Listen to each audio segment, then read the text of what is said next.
I've been somewhere else too where it's a numbers, hey, how you'll start saying something about your clients' kids or what they're doing, and you get the, "Yeah, I don't care where they at on this." And Mhm. you're like, "Well, I mean, can't get there until I, get this relationship going, which is what I'm working on." Um, but it just seems like you're right. There's such a changing in the market of how things are sold. And I'm really good at the relationship part, but there's so many transactional type sales that goes on too. And you almost have to have a totally different salesperson who's good at that, Yes. focus in that space. And it's not like a one size fits all anymore. There's so many different types Mhm. of selling you can be good at. So I just find that really interesting, even though I think the most important is still that relationship, which is what you're preaching as well, the communication, the body language, all of that helping you become I don't know, better even with all this AI stuff Mhm. that's out there. So there's probably consistent learning from you too still Absolutely. as this is progressing. There's probably things you're learning every month to incorporate as well. Yeah, big time.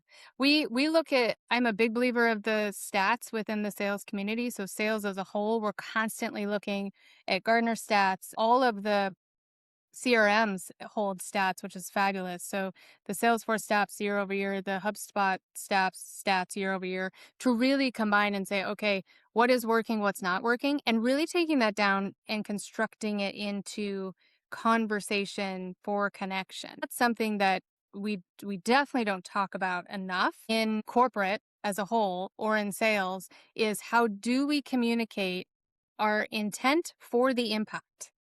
We have all opened our mouths, said something that did not land the way we intended. And we do that constantly in business as well. We don't recognize it as much as we would in a personal type of relationship because we don't get blasted maybe from our personal side. However, we are running hot in real time. Everyone is moving so fast today that I think a lot of times we do not stop to say, okay, how am I formatting this email? How am I going to leave a message? What am I going to say? I think those are the biggest gaps that we have right now is communicating that in an actual intentional way. There are three words that we live by here, and it's intention, structure, and awareness. If you can hold all three of those in everything that you're doing, I guarantee you'll start doing it differently.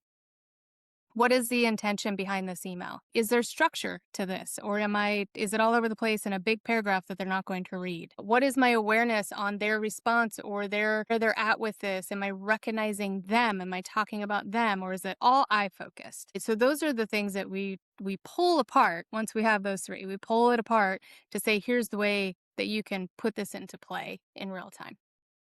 Is there a real fear, not that you're putting out there, but is there a real fear that maybe you can recognize? And I'm thinking specifically of like Salesforce Uh-huh. and them having discussion of maybe in a playful way, but hey, we may rename this to Agent Force because we don't need as Mm. many sales reps. But like, is your methods that you're preaching specifically almost to say like, hey, if you don't do this and become a high level sales individual, is there a chance that your role may not be needed, like some of these other AI capabilities can Uh-huh. replace? Like, we're seeing it in software development now, junior and Yeah. entry level developers aren't needed as much. You need Right. the high level person who knows how to prompt AI correctly, and they can do a lot more. Can the Okay. same thing or the same fear be recognized in the sales position? I think there is a fear of that out there. I would say if we say in mass or blanketed industries everywhere, I would say, yeah, probably somewhere in some sort of industry or some sort of level. What I'm seeing though is that it's another tool.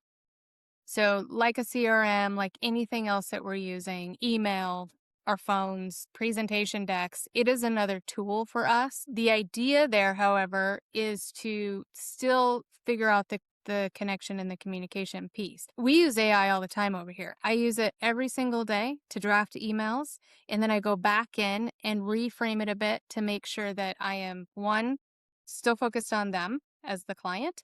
Two, it sounds like me. There are certain elements in AI that if everyone's using it, you'll notice that. You're like, I don't know about that one. And then doing some visual elements around that too to make sure that it's impactful in the emails that we're driving. So we're not using it blindly.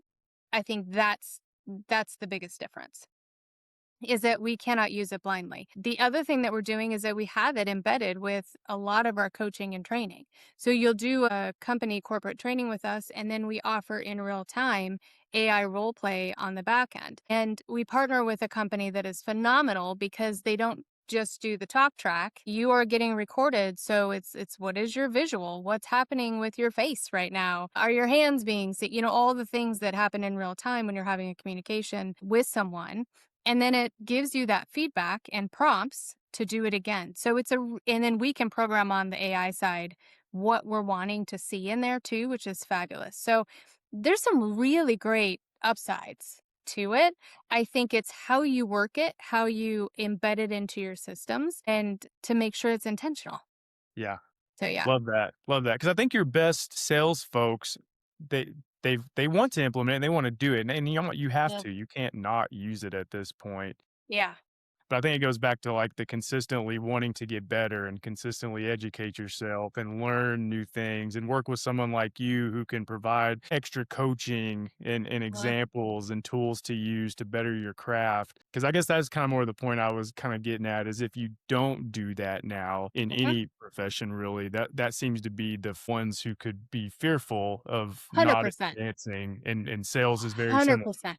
Yeah. Yeah, 100%. I went to a huge conference in November in New York. Big names, like the entire stage was big names, and every single person who got up there to speak for the over the 2 days mentioned if they weren't focused on AI, they mentioned if you are not using AI, you need to now. And it was in a room of execs, right? So it's really like you got to start somewhere with it. So it is. It's here, it's not going away, it's not, leaving us anytime soon, it's going to evolve, but it's starting to figure out how to utilize that to support you, really to support you in some things. Yeah, absolutely, absolutely. But it all goes back, like you said, to the connection, the communication, the body. Yeah. Like that's still the top thing, but you've got to sharpen Mm. your tool belt to support, everything that you need to do there too. Amy, with your book, Connect to Close in particular, I know we've talked a lot about it in your strategies, but as individuals read it, what's one or two just key points that you hope if they take nothing else away from it, what do they need to pick up on from reading this book that they can apply to be Yeah. successful in their role? Yeah. But there's so many that they could apply.